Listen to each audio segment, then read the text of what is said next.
তো তোকে এই দুনিয়া থেকে সরিয়ে দিব, কারণ তোকে মেরে ফেললে আমাদের ঘাট থেকে একটা বোঝা চলে যাবে। তোর এই চিকিৎসার পেছনে যে টাকাটা নষ্ট হচ্ছে সেই টাকাটা বেঁচে যাবে, আর প্রতিদিন তোর এই ঘ্যান ঘ্যানটা না আর শুনতে হবে না। কি করো বাবা?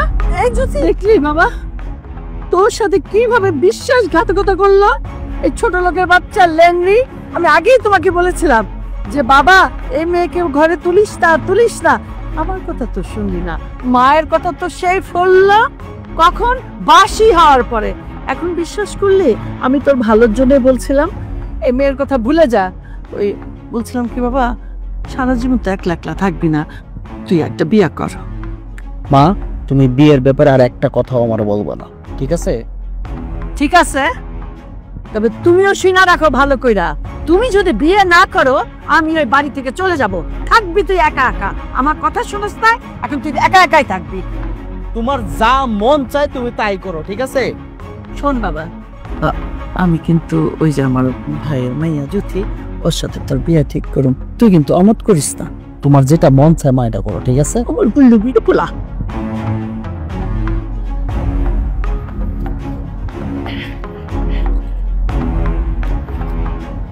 হ্যালো জ্যোতি, আরে আমাদের প্ল্যান সাকসেসফুল। ওইটারে বাইক করে দিচ্ছে বাড়ির থেকে, হ্যাঁ ল্যাংড়িটারে। জায়গা তুই চিন্তা করিস না, সামনের সপ্তাহে আমি তোর বিয়ে দিয়া বউ করে এ বাড়িতে নিয়ে আসুন, ঠিক আছে? ওকে ডান। যাই পোলাটার দিকে একটু দেখে আসি। সুজন ভাই, ও সরি, আজকে থেকে তো তুমি আমার স্বামী। জানো সুজন, আমি তোমাকে অনেক আগে থেকে ভালোবাসতাম, কিন্তু মুখে বলার কখনো সাহস হয়নি। তবে আজকে আমি তোমাকে এই বাসর ঘরে বসে একটা কথা দিতে পারি, নীলা তোমাকে যেভাবে ঠকিয়েছে আমি তোমাকে কখনোই এভাবে ঠকাবো না। আর এরকম কাজ করার কথা তো আমি মাথাতেও আনতে পারি না। তবে তুমি আমাকে চোখ বন্ধ করে বিশ্বাস রাখতে পারো। বিশ্বাস? যাকে জীবনে সবটুকু দিয়ে বিশ্বাস করলাম সে মানুষটাই আমাকে ঠকিয়েছে। তোমাকে বিশ্বাস করতে আমার একটু সময় লাগবে। তাহলে তুমি বলতে পারো যে আমি কেন দ্বিতীয় বিয়ে করলাম? শুধুমাত্র মায়ের ইচ্ছায়। তাছাড়া তুমি আমার মামাতো বোন, তোমার সাথে স্ত্রী হিসেবে সম্পর্কটা কন্টিনিউ করতে আমার আর একটু সময় লাগবে।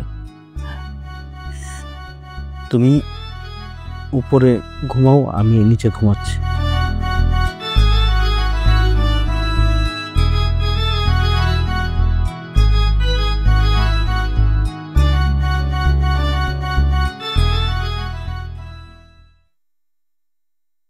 বৌমা, বৌমা, ও বৌমা, জ্যোতি, জ্যোতি, আমার তো অনেক পানি পিপাসা লাগছে, একটু পানি দে না। ভাইয়ের মাইয়ের বিয়ে করাইলাম যে আমার সেবা যত্ন করব, ও তো দেখি আমার ধারে কাছেই আসে না, আমার সহ্যই করতে পারে না। ও জ্যোতি, এই আমি তোরে ডাকতেছি, শুনতে পাস না? কি হয়েছে? এইভাবে চেঁচামেচি করছো কিসের জন্য? তোমার এই প্রতিদিনের চেঁচামেচি আমার আর ভাল লাগছে না, আমি একদম অতিষ্ঠ হয়ে গেছি। তোকে আমি ভালো মনে করছিলাম, এখন তো তুই একটা দেখতেছিস শয়তান। হ্যাঁ আমি শয়তান, আর তুই তো আমার থেকেও বড় শয়তান। অসুস্থ হয়ে বিছানায় পড়ে আছিস কেন? হ্যাঁ, মরতে পারিস না? তুই আমাকে এত বড় কথা বলতে পারলি? হ্যাঁ আমি শয়তান? আজকে আসুক, আমার বাবা আসুক, আমার সুজন আসুক, আমি সব কিছু বলে দিব। হ্যাঁ। কি তোর ছেলেকে সব বলে দিবি? হ্যাঁ বলবোই তো, আমি সব বলে দিব। তুই আমাকে এক গ্লাস পানিও দেস না। নীলাই ভালো ছিল, নীলাকেই বলবো ফিরিয়ে আনতে, তখন আমি বলবো তোকে ঘাট ধাক্কা দিয়ে বাড়ি থেকে বের করে দিবে। উরি উরি আল্লাহ। কি আমাকে বাড়ি থেকে বের করে দিবি? তার আগে আমি তো তোকে এই দুনিয়া থেকে সরিয়ে দিব, কারণ তোকে মেরে ফেললে আমাদের ঘাট থেকে একটা বোঝা চলে যাবে। তোর এই চিকিৎসার পেছনে যে টাকাটা নষ্ট হচ্ছে সেই টাকাটা বেঁচে যাবে, আর প্রতিদিন তোর এই ঘ্যান ঘ্যানটা না আর শুনতে হবে না। কি করো বাবা? এই জ্যোতি,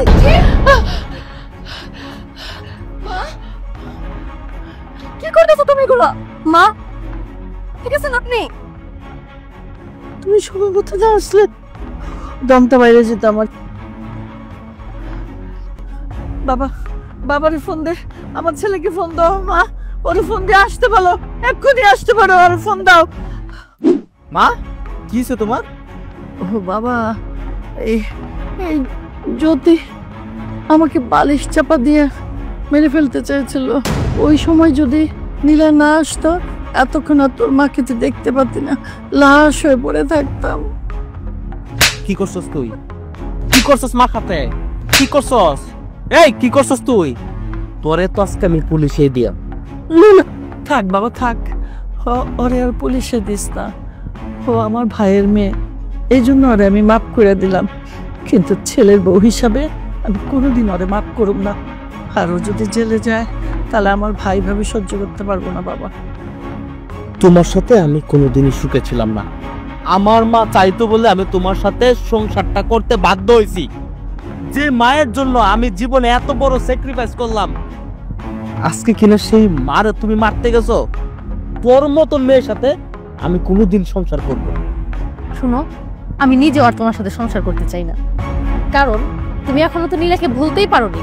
শোনো, তোমার সাথে সংসারটা কন্টিনিউ করলে আমি নিজেও কখনো সুখী হতে পারবো না। অতএব আমি চলে যাচ্ছি। ডিভোর্স লেটার আর কাবিনের টাকাগুলি পাঠিয়ে দিও।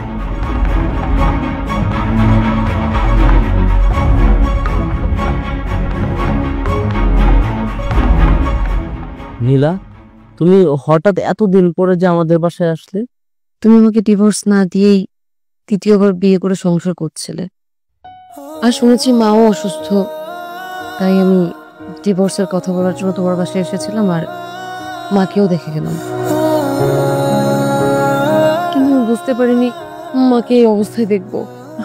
বাবা, ওরে আল্লাহ পাঠাইছে।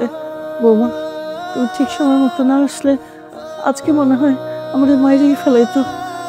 বৌমা, আমি তোমার সাথে অনেক অন্যায় করছি বাবা, বৌমার কোনো দোষ ছিল না। আমি তোর জীবন থেকে ওকে সরানোর জন্য এত মিথ্যা কথা বলছিলাম বাবা।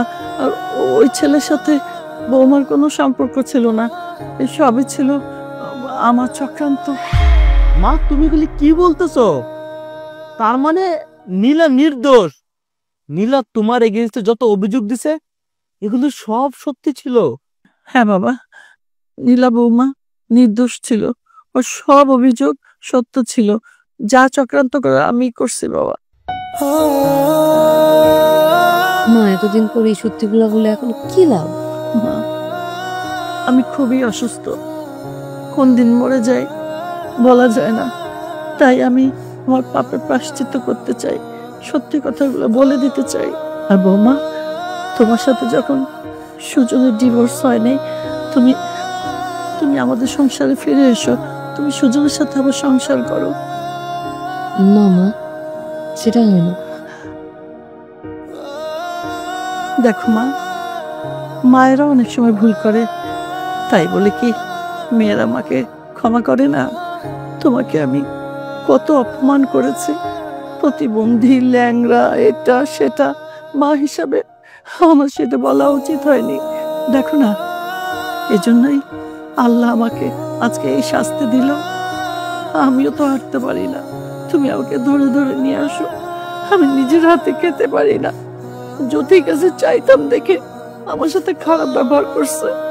তুমি তুমি এই সংসারে ফিরে আসবে দেখি আল্লাহ তোমাকে ঠিক সময় মতো আমার কাছে পৌঁছে দিছে। তুমি তুমি আমাকে মাফ করে দাও। ঠিক আছে মা, আমি থেকে যাবো এই সংসারে। এই তো আমার লক্ষ্মী বৌমা।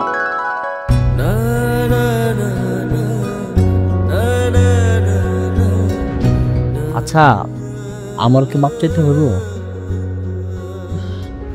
না না, তুমি কেন এসব বলছো? আর তুমি তোমার জায়গা থেকে ঠিকই ছিলে, হয়তো তোমার জায়গায় অন্য কেউ থাকলে একই কাজ করতো। তোমার কোনো দোষ নেই, আর তোমার উপর আমার আর কোনো রাগ নেই। সত্যি বলতেছো? হ্যাঁ, সত্যি বলছি। কি হয়েছে মা, হাসো না কেন? হাসো তোমার বৌমার কথা শুনে।